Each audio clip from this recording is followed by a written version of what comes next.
Bonjour à tous. Je vérifie que tout le monde est bien équipé de son casque. Vous m'entendez? C'est bon? Ok. Alors, je vais commencer par vous remercier d'être tous présents ici parmi nous. Je vois beaucoup de visages familiers dans cette conférence. Donc, bonjour à tous. Pour ceux qui ne me connaissent pas, je m'appelle Émilie Bakowski. Je suis responsable marketing sur le domaine émission chez CB. Et on va passer 45 minutes ensemble pour échanger sur le thème « La carte bancaire CB, quelles innovations pour réinventer le moyen de paiement préféré des Français ?» Alors, à la fin de cette conférence, on aura quelques minutes consacrées à des questions-réponses. Donc, si vous avez des questions à poser, un QR code est disponible sur l'écran derrière nous. Vous pouvez le scanner, poser vos questions. On les recevra sur la tablette qui est devant moi et on essaiera de répondre à un maximum de questions selon le temps imparti. Alors, la carte CB, elle a fêté ses 40 ans l'année dernière. C'est un petit peu aussi ce qui nous rassemble aujourd'hui. Donc, 40 ans de collaboration entre tous les acteurs de l'écosystème, que ce soit les industriels et partenaires technologiques ici présents, les banques, les commerçants, les associations de consommateurs. Tous ensemble, nous avons réinventé ce moyen de paiement, cet outil qui demeure chaque année le moyen de paiement préféré des Français.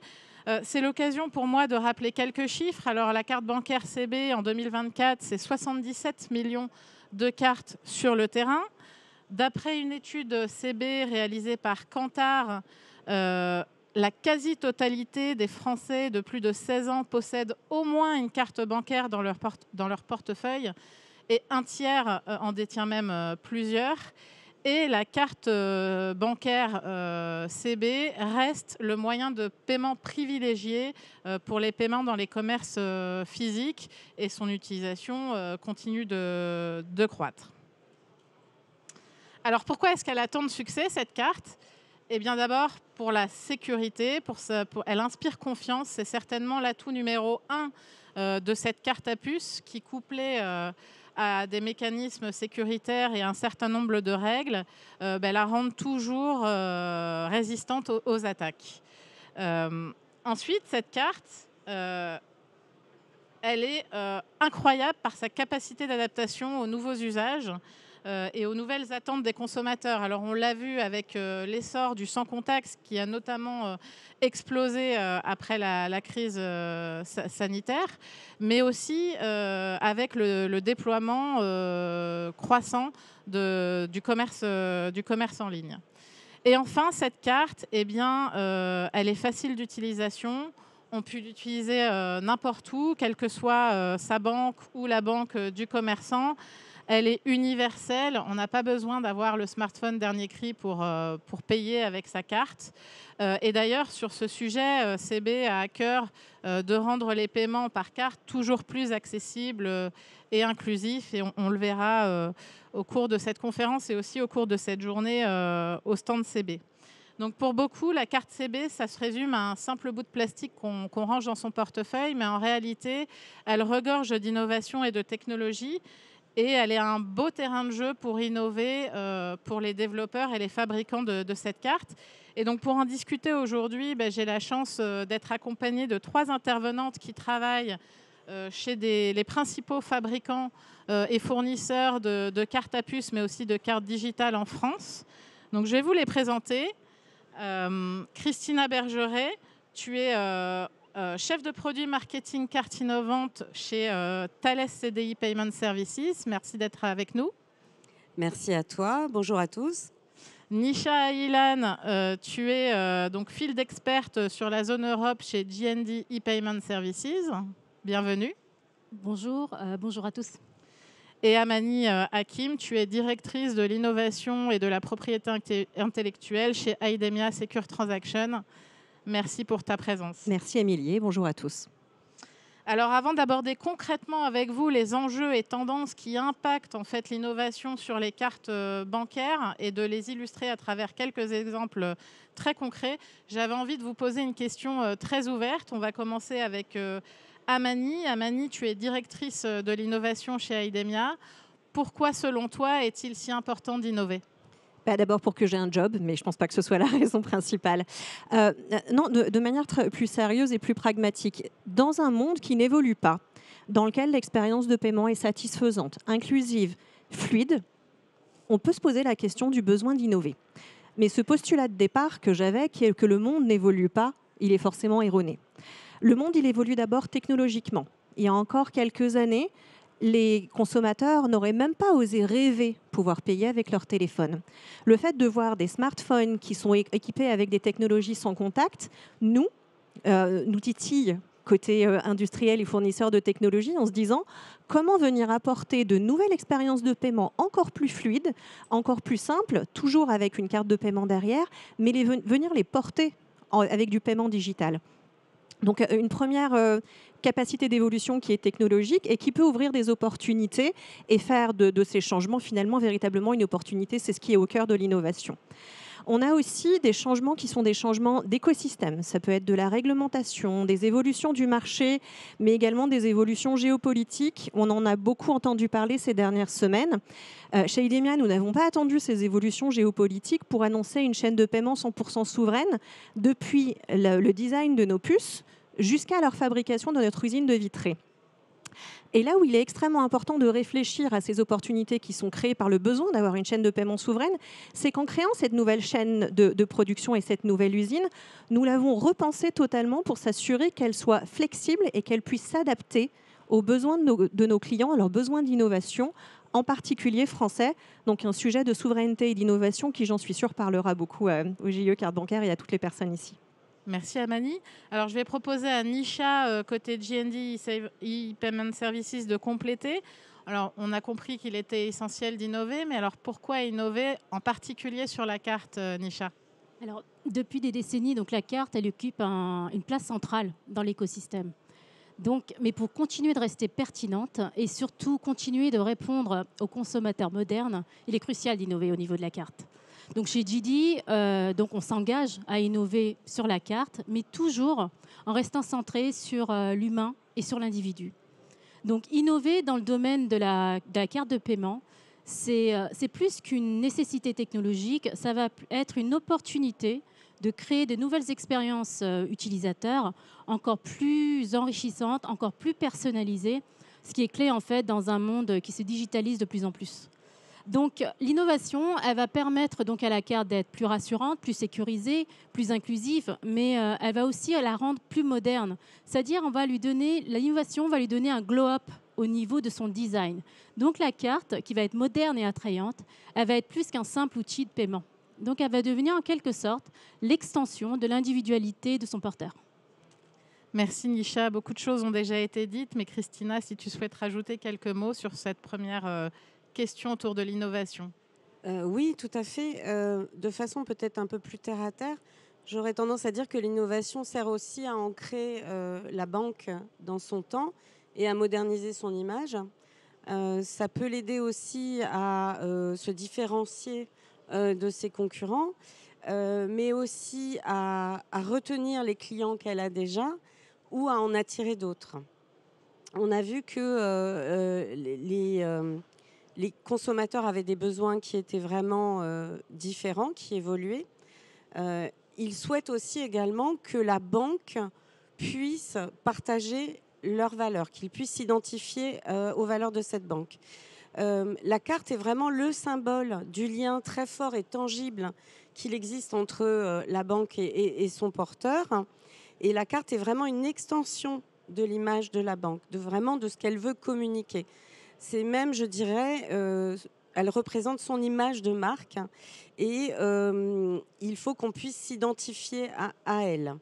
D'ailleurs, on voit que les fintechs et les banques digitales ont toutes maintenant au moins une carte dans leur portefeuille qu'elles proposent à leurs porteurs.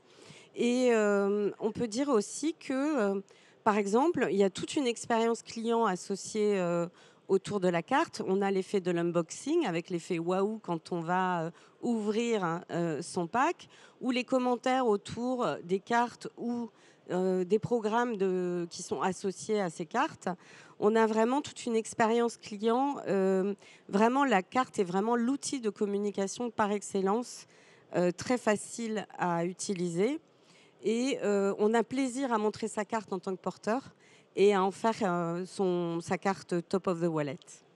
Merci Christina. Alors comme c'est moi qui ai posé la question, je vais m'autoriser à amener quelques éléments de réponse du point de vue de CB. Donc chez CB, l'innovation, ça fait partie de notre ADN. Chez CB, on est convaincu que la carte, elle a encore un bel avenir devant elle, de par notamment sa très belle capacité d'adaptation. Donc on l'a dit, notamment aux nouvelles tendances, aux nouveaux usages. Alors notre mission, c'est d'accompagner le marché, tous les acteurs du marché dans leurs projets d'innovation, évidemment, en s'assurant aussi que les fondamentaux qui sont nécessaires dans notre domaine, donc l'interopérabilité, la sécurité, la fluidité, sont aussi respectés. Donc comment on accompagne chez CB l'innovation? Alors il y a plein de manières, évidemment. On fait de la veille, on réfléchit à de nouvelles idées de produits et on co-construit avec les industriels. Donc vous pourrez venir nous voir sur le stand CB et vous aurez quelques exemples de produits qui sont nés aussi de notre incubateur d'innovation chez CB. Ensuite, on a une logique qui permet d'accompagner le lancement, le test de nouveaux produits sur le terrain avant qu'ils aient été complètement qualifiés. Donc, c'est le test dans la vie réelle. On a des pilotes qui sont en cours aujourd'hui avec différentes banques sur des produits cartes innovants et aussi des services autour de la carte innovant. Et enfin, l'innovation, c'est aussi accompagner le passage de l'innovation au déploiement massif sur le terrain, donc de passer du rêve à la réalité concrète. Et c'est aussi un gros morceau. Et pour ça, on a un gros atout chez CB, c'est l'agrément des produits et services qui, lui aussi, a su s'adapter au cours du temps pour accompagner les innovations et être de plus en plus, toujours aussi efficace, mais de plus en plus facile à dérouler. Donc voilà. Et enfin, chez CB, on a aussi un incubateur de tendance avec le Lab qui a été créé en 2017.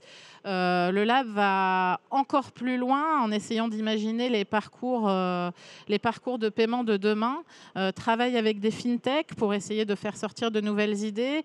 Et donc, vous pourrez voir également sur le stand CB quelques exemples de sujets qui sont en cours d'études au Lab, ainsi que les trophées de l'innovation, puisque le Lab travaille avec les fintechs pour de nouveaux produits et usages. Voilà pour la partie innovation. Alors, on va faire un petit focus sur la sécurité. On a dit qu'il était important d'innover pour maintenir la confiance. Donc, je me tourne à nouveau vers Amani. Amani, qu'est-ce qui est mis en place pour garder la carte au plus haut niveau de sécurité chez vous, industriels ? Alors, il est important de se souvenir que la sécurité, en fait, c'est toujours une capacité à répondre aux attaquants et à avoir toujours un cran d'avance par rapport aux moyens qu'ils ont entre leurs mains.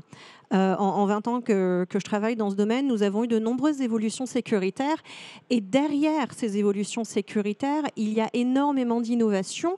Notre objectif, c'est d'être sûr que cette innovation, elle ne soit pas visible pour les consommateurs et pour le client final, et qu'ils aient toujours des transactions qui soient aussi simples pour maintenir cette confiance. 65% des Français préfèrent payer avec la carte de paiement quand ils seront dans un point de vente, d'après la dernière étude qu'on a faite. Il faut vraiment qu'on maintienne cette confiance. Il y a un panel dédié sur le sujet, donc je ne vais pas passer des heures sur le sujet, mais il y a une montagne qui se dresse devant nous qui est liée à l'ordinateur quantique. L'ordinateur quantique, c'est un superbe outil mis entre les bonnes mains pour de la recherche médicale, de la recherche pharmaceutique. En revanche, entre les mains de cyberattaquants, et malheureusement nous avons de nombreuses cyberattaques qui nous le prouvent, cette sécurité, ce verrou qu'on vient imposer sur nos données ou sur nos transactions pour qu'elles soient sécurisées, pour certains de ces verrous, nous parlons de passer de milliers de milliards d'années pour un attaquant pour réussir à casser ce verrou à seulement quelques heures. Pour pouvoir mener à bien cette transformation, on a besoin d'investir.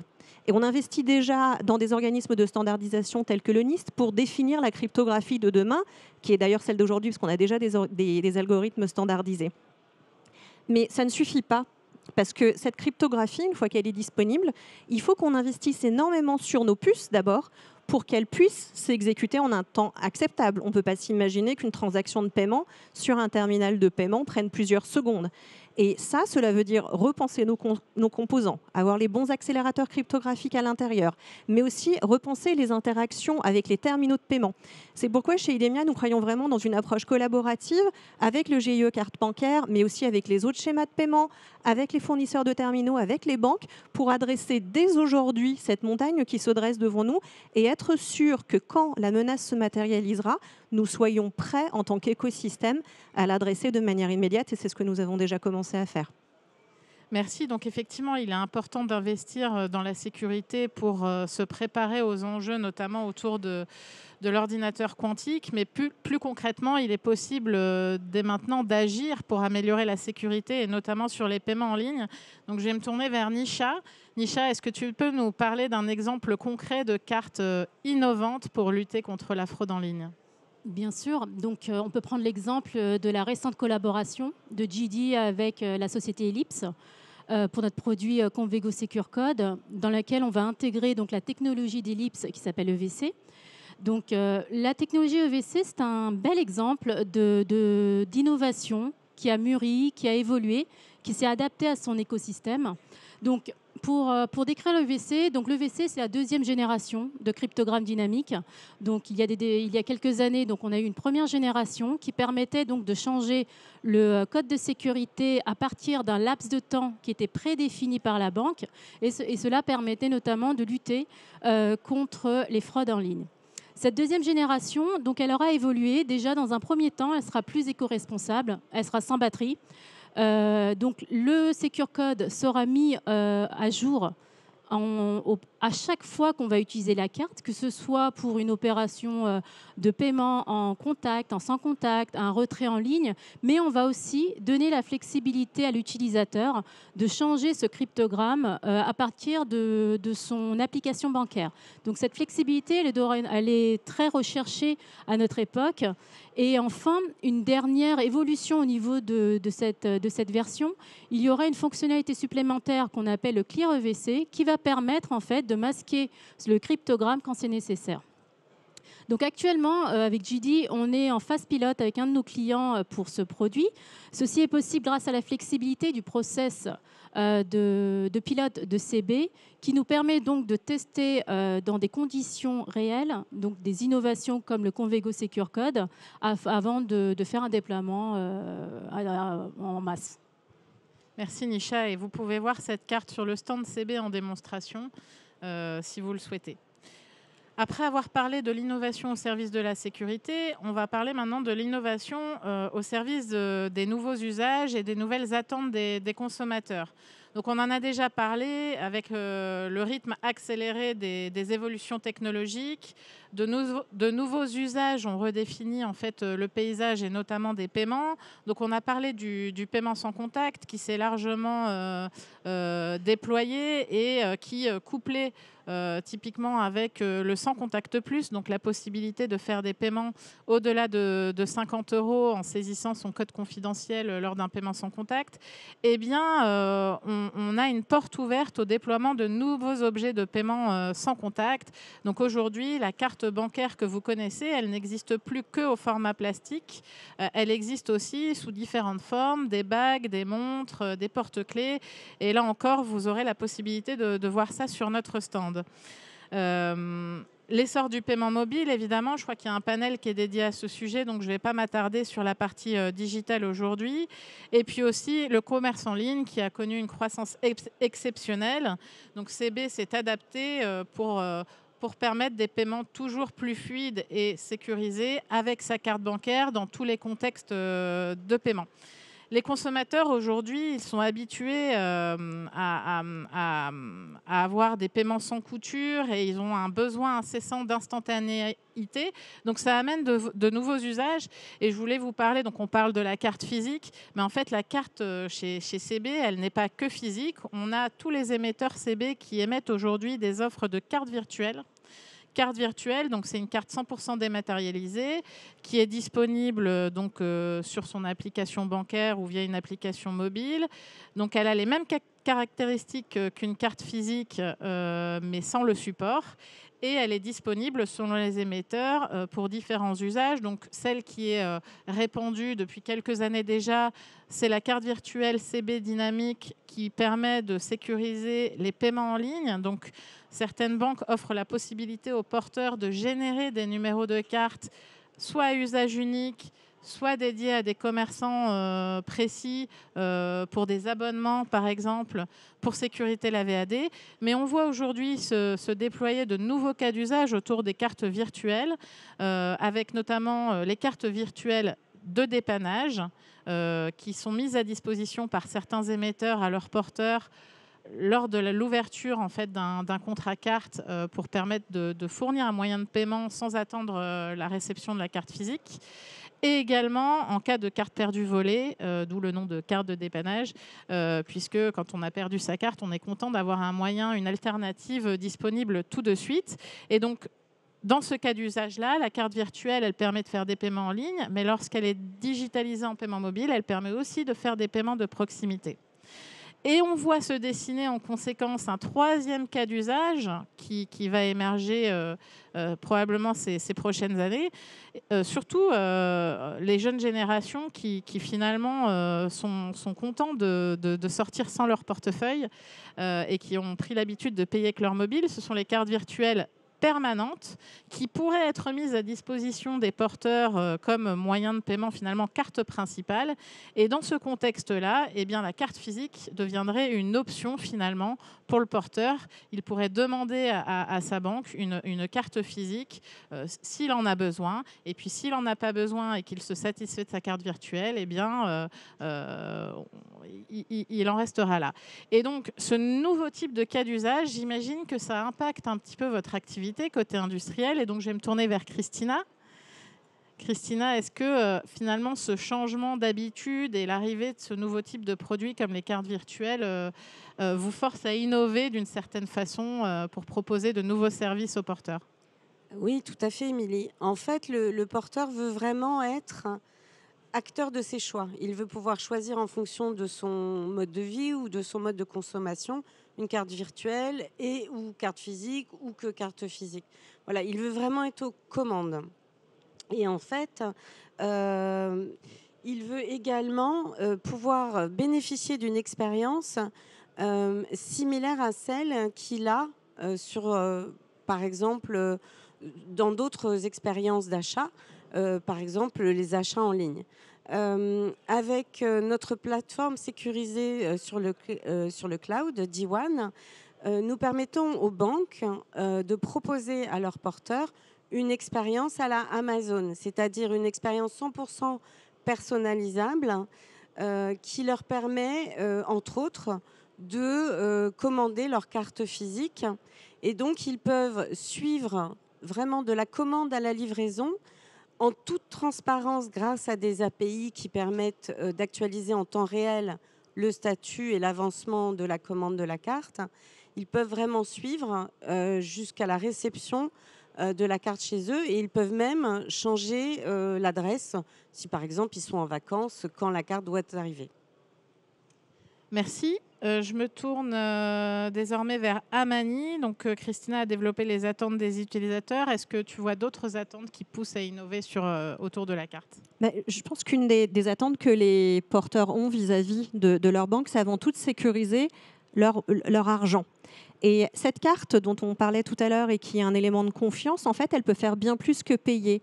En introduisant le fait de pouvoir taper la carte sur son téléphone, par exemple, pour autoriser des transactions ou des virements qui sont d'un montant important, des transactions en ligne et donc de l'utiliser vraiment comme un facteur d'authentification supplémentaire, on peut réutiliser cette confiance pour des expériences qui vont au-delà du paiement.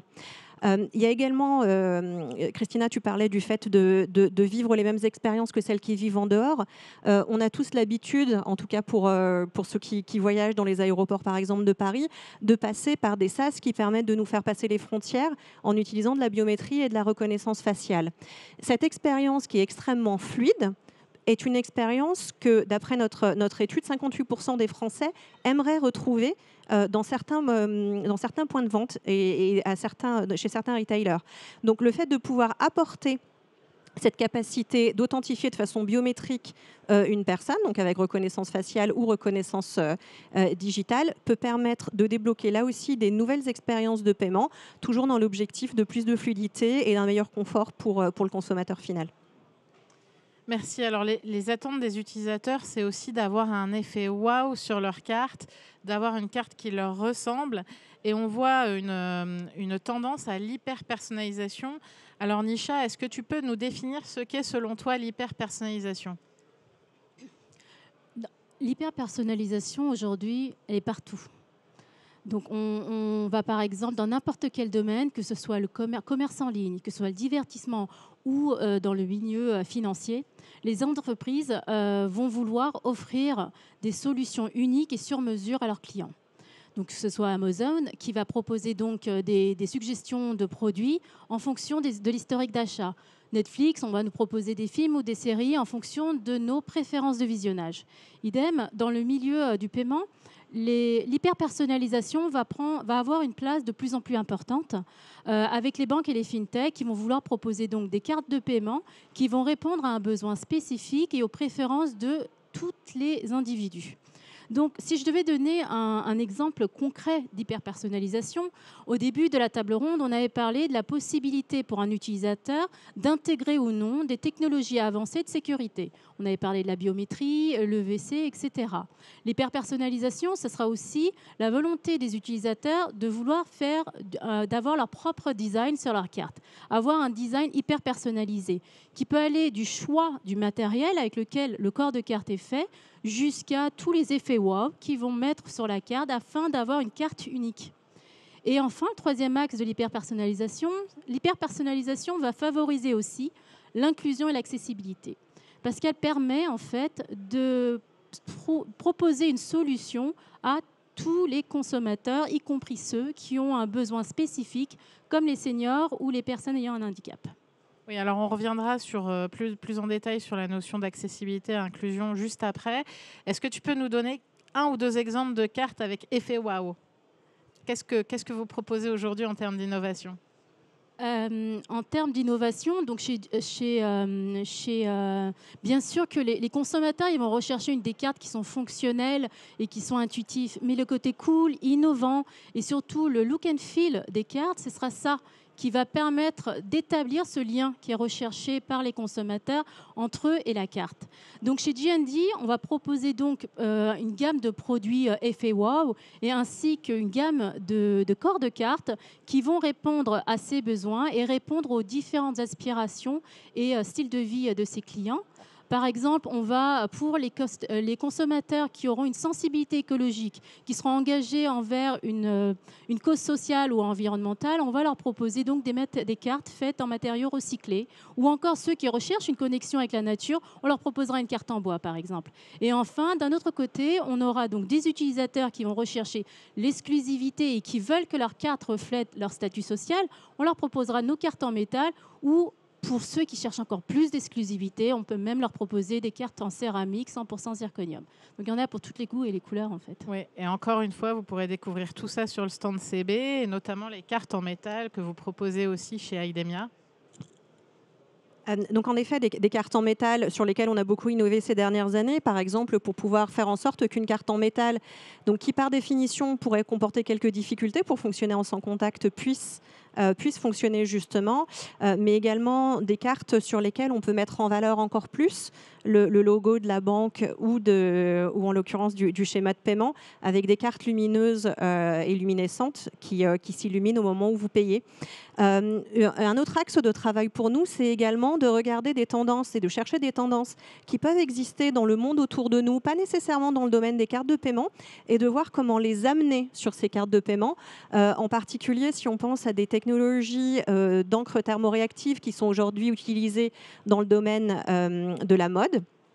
On a notre carte Liquid Crystal Ink, en fait, qui va venir apporter une touche vraiment individualisée à la personne, parce que cette carte, elle va avoir un deuxième effet wow, c'est-à-dire que vous allez la découvrir avec un design, et avec les variations de température, ce design va changer, la couleur de la carte va changer, donc véritablement une capacité à innover qui vient aussi de l'inspiration qu'on peut avoir dans le monde autour de nous, au-delà de ce qui existe dans le domaine du paiement.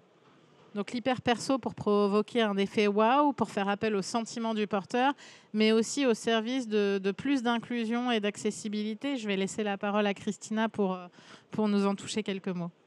Merci Émilie. Effectivement, l'inclusion et l'accessibilité sont des choses que nous regardons de très près. Selon le rapport de l'ONG de l'OMS de 2020, 14% de la population mondiale est malvoyante. On a en France 1,7 million de personnes malvoyantes ou aveugles. Donc ces personnes sont confrontées au quotidien à des difficultés, que ce soit chez le marchand, que ce soit pour les paiements en ligne, en fait dans toutes les étapes, mais ça peut être l'utilisation du lecteur ou l'utilisation du DAB. Également, la population vieillit. Ce qu'on appelle la Silver Generation, c'est-à-dire les personnes qui ont 60 ans et plus, augmentent. Toujours selon l'OMS, on s'attend à ce qu'en 2030, une personne sur 6 soit dans cette tranche et cela devrait doubler d'ici 2050. Donc plusieurs solutions existent sur la carte, enfin plusieurs solutions existent de façon générale, sur la carte également, et cela peut aider aussi à éviter l'exclusion digitale. Donc on l'a vu, hein, on a des aides tactiles, que ce soit avec une découpe ou avec du braille sur la carte. On peut aussi améliorer la lisibilité sur la carte en utilisant par exemple des couleurs très vives ou des textes beaucoup plus gros. D'autre part, on a aussi la carte vocale qu'on appelle la voice card chez Thales. Celle-ci est appairée à une app bancaire mobile et permet de vocaliser les étapes du paiement depuis l'énoncé du montant avant l'entrée du PIN jusqu'à la validation que la transaction s'est bien effectuée. Donc ça, c'est assez rassurant pour les utilisateurs, évidemment. Nous avons aussi des pilotes en cours en France sous dérogation CB.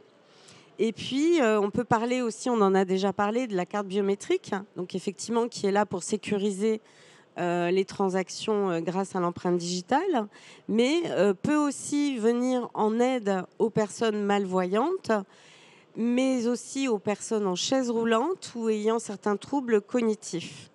Elle est équipée d'une authentification forte similaire à ce qu'on a sur le mobile et avec l'appelette CPACE, c'est renforcé effectivement sur la France, et nous avons un alpha test en cours. Merci Christina. Alors en réalité, il n'existe pas une réponse côté carte pour rendre les paiements plus accessibles, mais plusieurs réponses. Et donc Nisha, est-ce que tu veux en partager une avec nous ? Aujourd'hui, il y a une réelle prise de conscience en fait d'avoir un besoin d'accessibilité et d'inclusion, ce qui va conduire donc à des collaborations entre les acteurs de l'écosystème, mais surtout à une législation accrue. Notamment, on a la nouvelle directive européenne qui va rentrer en vigueur le 28 juin 2025, ou encore le bulletin 3 qui va imposer justement à tous les terminaux qui seront mis en circulation en France à partir de juin, d'avoir donc des fonctionnalités d'accessibilité, notamment comme la fonction vocale, l'affichage haute visibilité ou encore le retour haptique. Donc, toute cette réglementation vont accélérer cette prise de conscience de ne laisser aucune population au bord de la route. Donc chez G&D, nous, bien sûr, on va avoir au niveau de nos produits ce focus inclusion au niveau de la carte, comme l'a précisé Christina. On va aussi favoriser le partenariat, la collaboration avec les autres acteurs de l'écosystème afin de co-développer des programmes qui vont prendre en compte donc, les obstacles de cette population afin de leur proposer justement des solutions qui vont les rassurer et rendre leur expérience de paiement plus accessible. Donc notamment on a une collaboration avec où on va combiner l'authentification forte de nos cartes biométriques avec la fonction vocale, par exemple, des POS de Verifone. Merci. Amani, est-ce que tu souhaites compléter sur ce volet accessibilité ?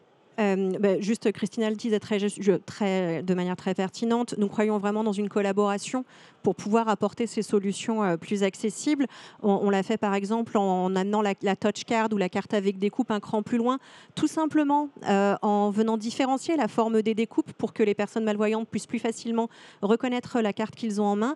Parfois, les innovations qui peuvent sembler les plus simples sont celles qui changent le plus la vie en fait du porteur. Et l'autre point qui est extrêmement important, c'est de collaborer avec les personnes qui sont directement touchées, que ce soit directement ou via des associations, pour pouvoir valider que ce que l'on a imaginé comme innovation apporte véritablement un bénéfice tangible dans l'expérience de ces porteurs impactés. Et c'est comme ça qu'on délivrera un véritable impact.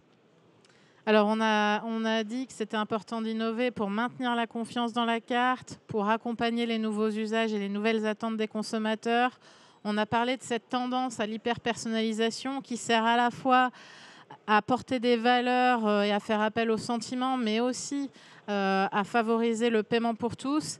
On va terminer cette conférence sur le sujet de l'éco-responsabilité. Innover, ça sert aussi à améliorer les choses, notamment sur ce sujet de l'urgence climatique et de la transition écologique, qui sont des enjeux de société majeurs sur lesquels les porteurs ont aussi des attentes. Sur cette thématique, lorsqu'on a préparé la conférence, ce qui était extrêmement positif, c'était de voir qu'en fait, vous étiez tout alignés sur le fait que sur un sujet tel que l'éco-responsabilité, il faut échanger, c'est un sujet qu'on porte de manière collective, que ça dépasse le « je fais mieux que le voisin ». Ce sont des sujets sur lesquels vous êtes tous autour de la table pour tenter d'améliorer donc l'impact environnemental des paiements par carte. Et on commence dès la conception de la carte.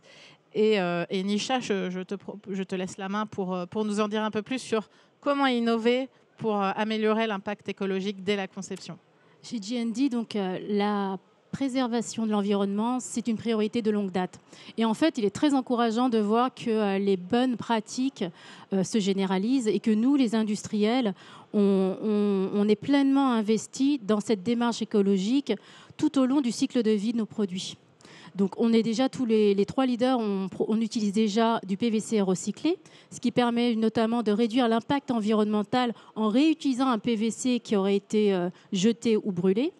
En parallèle, on va aussi élargir notre gamme de produits éco-responsables avec des nouveaux matériaux, parce qu'on est bien conscient qu'une unique initiative ne va pas répondre à tous les besoins. Donc, on va ici aussi proposer de la flexibilité aux banques afin de choisir le matériau qui va leur permettre d'adopter la stratégie ESG qui leur correspond.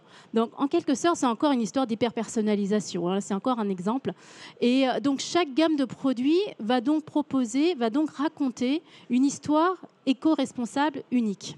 Donc chez GD, par exemple, on va avoir notre gamme Convego Natural qui va utiliser des matériaux biodégradables qui vont réduire donc les déchets plastiques. Ou encore, on va contribuer à la préservation de l'écosystème marin avec notre gamme Convego Parleocean qui utilise du plastique qui est récolté au niveau des océans et des rives. Ou chez Thales, vous êtes en train d'explorer, par exemple, la piste de cartes sans chlorine. En fait, on va tous avoir des initiatives qui vont différer, mais on aura juste un objectif qui est commun, qui est de maximiser notre impact et surtout d'accélérer toutes ces démarches pour avoir des pratiques respectueuses de l'environnement. Voilà, et une fois qu'on a travailler sur sur la conception des cartes, il est important aussi de regarder comment on peut améliorer les choses en termes de cycle de vie de la carte. Christina, je te laisse la main. Tout à fait, merci. Comme le disait Amani juste à l'instant, le fait de limiter la présence de chlore, par exemple, dans le plastique, permet effectivement de limiter que ces gaz toxiques ne s'échappent de ces cartes en fin de vie, surtout quand elles sont incinérées ou mises en décharge, contrairement à ce qu'on a aujourd'hui sur le PVC ou le PVC recyclé. Aussi, on peut collecter et recycler les cartes en fin de vie, réutiliser les matériaux dans l'économie circulaire. Nous accompagnons chez Thales les clients dans le choix de leur solution de recyclage, que ce soit le choix de la collecte, du type de recyclage ou du type de de fin de vie ou de seconde vie des matériaux.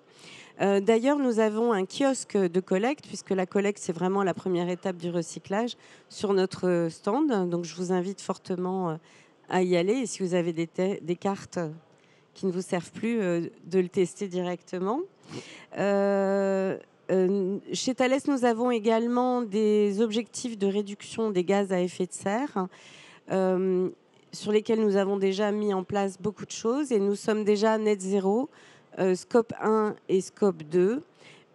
Et nous utilisons des énergies recyclables sur nos sites de production. Merci Christina. Amani, je te laisse compléter sur les initiatives. Juste effectivement pour aller au-delà de ce que Nisha et Christina ont déjà dit fort justement, il est extrêmement important de penser à toute la chaîne, que ce soit également le packaging des cartes qui viennent les accompagner, mais également de repenser nos processus industriels et de production en mettant en place notre nouvelle usine de Vitré. On a en particulier beaucoup regardé ces aspects de production plus éco-responsable et on réduit grâce à cette nouvelle usine de 20% notre consommation d'électricité, au-delà d'utiliser une électricité plus verte. Et on est allé jusqu'à demander une certification BREEAM pour notre site pour reconnaître cet investissement et être sûr de la pertinence des actions qu'on a menées. Mais c'est véritablement en regardant tous ces aspects et en travaillant chacun des éléments de la chaîne de production et de la fin de vie d'une carte qu'on délivre l'impact le plus complet.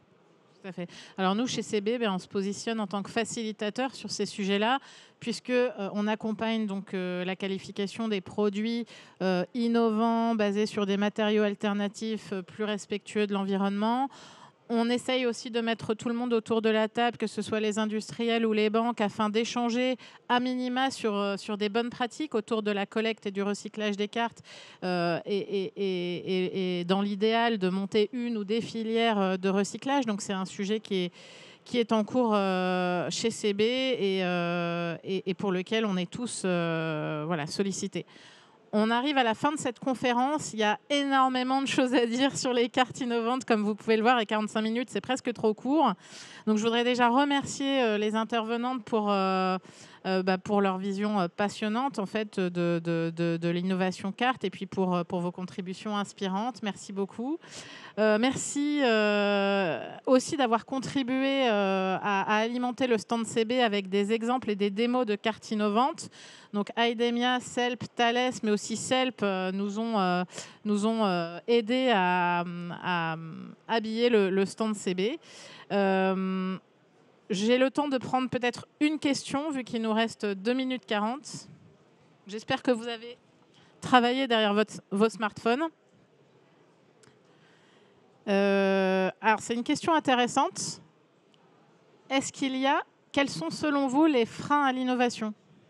Est-ce qu'il y en a une qui veut prendre la question ? Les freins à l'innovation, oui. Donc déjà, ce sera le coût. Ce sera le coût et le temps. C'est-à-dire une innovation, ça va prendre du temps. Ce n'est pas une technologie mature. Donc le temps qu'elle mûrisse, etc., la mise sur le marché sera plus long. Et donc, il faut qu'elle arrive à un bon moment. C'est-à-dire, il ne faut pas qu'elle arrive trop tôt, il ne faut pas qu'elle arrive trop tard. Et enfin, suite à la non-homogénéisation du marché, on va avoir donc des coûts supplémentaires pour correspondre. Nous, on est des acteurs globaux, en fait. Donc, une innovation, elle va s'adresser à une niche en fait, de population. Donc, afin de s'adapter à toutes les régulations, etc., ça fait un coût supplémentaire. Donc, pour moi, le frein pour l'innovation, donc, ça sera le temps que ça prend et les coûts.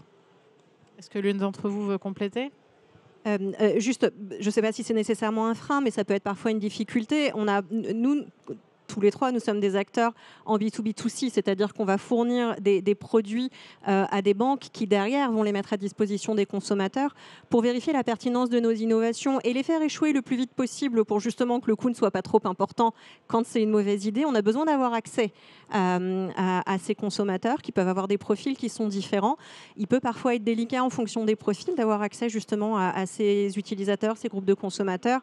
C'est là où la collaboration avec CB peut nous aider aussi et avec les banques de manière directe pour pouvoir tester le plus vite possible, changer d'idée, pivoter et avoir une innovation vraiment pertinente pour le marché. Eh ben, au vu du timing, on va s'arrêter sur cette question. Merci à tous pour votre participation et votre écoute. Et si vous êtes frustrés parce qu'on n'a pas adressé votre question, n'hésitez pas à venir nous voir. On a tous un stand. Les industriels ont chacun leur stand et CB est visible à l'entrée. Donc, on se fera un plaisir de continuer cet échange aujourd'hui avec vous. Merci Émilie. Merci.